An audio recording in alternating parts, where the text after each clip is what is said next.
Hello everyone, my name is Khalid and welcome to my channel.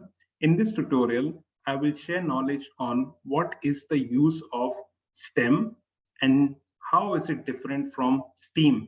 Yes, what is the use of STEM and how is it different from STEAM? I request you to stay in this tutorial. This tutorial is very informative and very useful for you, for your students, and can be for your family members as well. So I will share the screen with you, and I hope you will find this tutorial informative.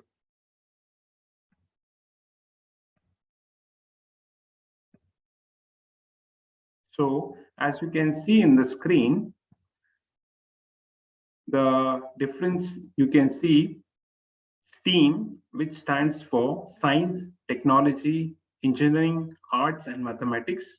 The use of STEAM is it teaches no subject is inferior or superior to another and taking out the best from each subject irrespective of students' weakness. So that is the special part of STEAM. And STEAM education supports hands-on learning, developing a growth mindset, and increasing student engagement. On the other hand, STEM stands for science, technology, engineering, and mathematics. No arts in STEAM, there is arts. In STEM, there is no arts.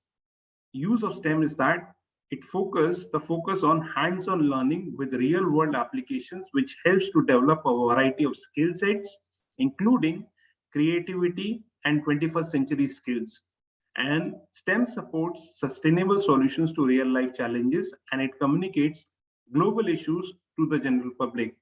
So the idea behind STEAM is that it takes out the best from each subject, from each student, irrespective of the talent of the student, irrespective of the weakness of the student.